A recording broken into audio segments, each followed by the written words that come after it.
Shalom, shalom, mes bien-aimés dans le Seigneur. Je vous salue tous au nom suprême et précieux de notre Seigneur Jésus-Christ. Ce matin, j'aimerais partager avec toi, vous, nous, la pensée du jour que mon cher Saint-Esprit a déposée dans mon cœur. Nous allons prendre Jean 14, verset 21. Je lis pour la gloire du Seigneur. Celui qui a mes commandements et qui les garde, c'est celui qui m'aime. Et celui qui m'aime sera aimé de mon Père. Je l'aimerai et je me ferai connaître à lui. Parole du Seigneur. Bien-aimé, je vais aller droit au but parce que j'étais assise dans ma chambre et puis j'étais en train de penser un peu à ma vie. J'étais en train de penser un peu à 7 ans de questionnement sur ma vie. Où est-ce que je vais? 7 ans de désert, 7 ans compliqués, difficiles, d'épuisement, de paresse, voilà. Où on est je suis dans le trouble, dans des questionnements, des multiples questionnements. Alors, cette pensée du jour est venue dans mon cœur, bien-aimé. Je ne crois pas d'abord que cette parole s'adresse à toi, à vous, mais je crois que ça s'adresse d'abord à moi. Et comme je vous ai toujours dit, chacune de mes pensées que je fais, ça vient, le Saint-Esprit m'inspire par les circonstances, par mes expériences, par ce qu'il dépose dans mon cœur. Parce que j'aimerais partager ça avec vous, pour pas que vous vous retrouvez dans les mêmes positions que moi. Pour que si ça peut vous épargner de certaines choses, et que toute la gloire soit rendue à Dieu notre Père.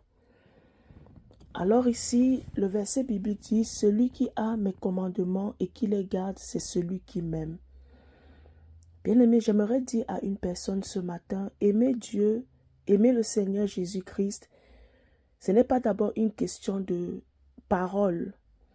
Ce n'est pas d'abord une question de dire que « Ah, je t'aime, je t'aime, je t'aime. » C'est une question d'obéissance. C'est une question d'acte, de poser des actes concrets. C'est une question de décision, de détermination, de fermeté. C'est une question d'empressement, d'obéir. Celui qui a mes commandements et qui les garde, c'est une question de vouloir plaire à Dieu, vouloir plaire à Jésus-Christ. Aimer Jésus, ce n'est plus une question de venir dire « Oh, papa, je t'aime. Seigneur Jésus-Christ, je t'aime. » C'est une question d'acte concret. C'est une question d'aller droit au but, d'atteindre le but de Dieu. C'est une question de poser des actes en gardant les commandements de Dieu, pas seulement les gardant. Ici, quand on parle de garder, c'est aussi, tu les mets en pratique et tu les gardes, serrés dans ton cœur. C'est une question d'être serré dans son cœur, c'est serrer la parole de Dieu, c'est serrer l'instruction de Dieu, c'est de faire tout de son possible, de la mettre en pratique, de se soumettre à elle, de l'obéir, de vivre selon elle et de la rendre manifeste à ce que Dieu nous a donné. Et celui qui m'aime sera aimé de mon Père. Donc nous comprenons par là que lorsque nous aurons reçu les commandements de Jésus et les gardé, c'est ça qui fera que le Père aussi nous aime. Parce que la preuve que nous pouvons démontrer au Père que nous aimons le Fils, c'est le fait d'obéir, de nous soumettre, de vivre, de dépendre de la parole de Dieu, des commandements, donc de la parole de Dieu. Aimer le Seigneur Jésus-Christ, ce n'est pas d'abord une question de donner les offrandes, d'aller à l'église tous les dimanches. Non, bien aimé, la base d'abord, c'est l'obéissance. La base, c'est l'obéissance. C'est en ça que consiste aimer Dieu, c'est se soumettre à Dieu, se soumettre à ce qu'il dit, à qui il est. C'est vivre selon lui. C'est vivre selon son but pour atteindre son but. Garder la parole de Dieu, ça veut dire la mettre en pratique, la serrer dans ton cœur. Ce n'est pas seulement une question de mettre en pratique, c'est aussi de la garder. Parce que bien aimé, tu peux vouloir mettre la parole de Dieu dans ton cœur. Dès que tu trouves que tu as assez mis dans ton cœur, tu la rejettes. Tu ne la gardes pas. Prenons l'exemple de l'homme riche. Quand le Seigneur Jésus, il demandait au Seigneur Jésus, que faut-il faire pour hériter le royaume des cieux? Le Seigneur Jésus-Christ lui a dit, obéis à ton Père, honore ton Père et ta mère. Il a dit, j'ai déjà fait tout ça. Il a tout ce que le Seigneur Jésus-Christ a dit, oui, j'ai déjà fait tout ça, j'ai déjà fait tout ça. Mais dès que le Seigneur Jésus-Christ a dit, vends tous tes biens et donne aux pauvres et suis-moi. Le riche a été dans la confusion. Le riche a été estomaqué parce que le riche était plus attaché aux biens qu'il a acquis, qu'il possède. Donc c'était facile pour lui d'obéir, à honorer son père, à honorer sa mère. C'était facile pour lui de faire certaines choses. Mais il pensait qu'il était dans le bon. Et pourtant, là où Dieu l'attendait, là où le Seigneur Jésus-Christ l'attendait, là où le Seigneur Jésus-Christ devait frapper fort, toucher son cœur, c'était le fait que l'homme riche abandonne ses biens. Donc nous voyons par là que l'homme riche, il a gardé les commandements qui étaient faciles pour lui, dans son sens d'obéir, de mettre en pratique. Mais ce qui était primordial pour Dieu, ce qui était primordial pour le Seigneur, il n'a pas pu mettre ça en pratique et même garder cela parce que c'était au-dessus de ses forces. Parce que tellement il était attaché à ses biens, à ce qu'il possède. Voilà pourquoi on dit que là où sera ton trésor, c'est là où sera ton cœur. Donc nous voyons ici, bien-aimés, ce n'est pas une question seulement de mettre en pratique, parce que tu peux mettre en pratique un moment, après tu ne gardes pas la parole. Et ce qui fera que tu vas te trouver, tu vas t'auto-suffire en te disant, ah, j'ai déjà beaucoup mis en pratique la parole de Dieu, maintenant je peux passer à autre chose. On ne passe pas à autre chose. La parole de Dieu, on la pratique tous les jours. C'est quotidiennement qu'on pratique la parole de Dieu. La parole de Dieu n'a pas de fin. Pratiquer la parole de Dieu n'a pas de fin. Justement, quand tu gardes la parole de Dieu dans ton cœur, c'est une manière de la pratiquer. Tu vas sans cesse la pratiquer, tellement elle sera dans ton cœur. Lorsque tu voudras faire du n'importe quoi, lorsque tu voudras poser des actes concrets à la volonté de Dieu, vu que tu as gardé la parole de Dieu dans ton cœur, le Saint-Esprit viendra te rappeler cela. Le Saint-Esprit viendra te souffler dans ton oreille, dans ton cœur. N'oublie pas. Il viendra te rappeler lorsque tu vas te retrouver dans des moments troubles. Lorsque tu vas te retrouver dans des moments où tu devras faire un choix. Tu te souviendras de la parole de Dieu parce que la parole de Dieu, tu l'as gardée. Gardée où? Dans ton cœur. Gardée dans ton cœur. Ça veut dire que tu vas la graver dans ton cœur. Tu vas la manger, tu vas la avaler. Elle sera ta vie. Elle sera ta source d'inspiration. Elle sera ta référence dans tout ce que tu feras. Et cela t'épargnera de faire du n'importe quoi. Lorsque tu as gardé la parole de Dieu dans ton cœur, la parole de Dieu que tu garderas dans ton cœur, c'est cette parole-là qui va te guider, qui va t'orienter, qui va t'éviter de faire du n'importe quoi pour attrister le cher Saint-Esprit. Il est dit, et celui qui m'aime sera aimé de mon Père. Je l'aimerai et je me ferai connaître à lui. Jésus se fait connaître à ceux qui gardent sa parole, qui ont sa parole, qui ont la révélation de sa parole, qui ont la révélation de qui il est. Jésus se fait connaître à ceux-là qui sont ses intimes, à ceux-là qui gardent ses instructions, qui scellent sa parole dans son cœur. Bien-aimé, j'aimerais te dire ceci. Dieu est bon. Dieu est bon. Peu importe par les circonstances par lesquelles que tu passeras, Ou bien c'est toi qui seras l'auteur des circonstances désastreuses que tu es en train de passer en ce moment. Ou bien ces circonstances te seront imposées. Ou bien alors c'est Dieu qui te fera passer par ces moments, non pas pour t'humilier, non pas pour ta honte, mais pour te transformer, mais pour t'aiguiser, te fortifier. Bien-aimé, j'aimerais que tu saches une chose. Dieu doit rester Dieu dans ton cœur.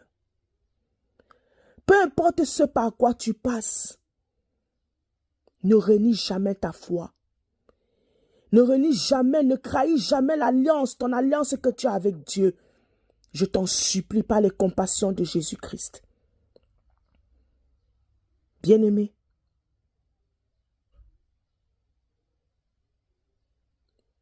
en quoi consiste d'aimer? En quoi consiste aimer Dieu, aimer Jésus-Christ? C'est lorsque nous demeurons fidèles à sa parole, là où même d'autres sont infidèles, tombent dans la ruse, tombent dans la corruption, dans la compromission. Mais nous nous tenons fermes. Nous restons déterminés. Nous restons fermes à la parole. Nous restons fidèles à Jésus-Christ.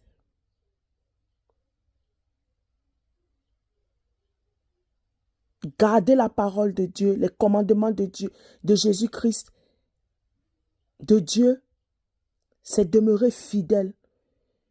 Peu importe les vents et marées par lesquels nous passerons. Tenons bon. Tenons bon. N'abandonnons pas. Vous savez, nous sommes dans des temps où notre foi sera beaucoup mise à l'épreuve. Oui, je vous le dis. Notre amour pour le Seigneur sera beaucoup mis à l'épreuve. Bien-aimé, passer cette épreuve-là, à Dieu reviendra selon sa souveraineté de nous établir, de nous imposer, de nous élever. Mais tout dépendra de lui. Mais je veux juste te dire ceci. Ne baisse pas les bras. Continue d'avancer.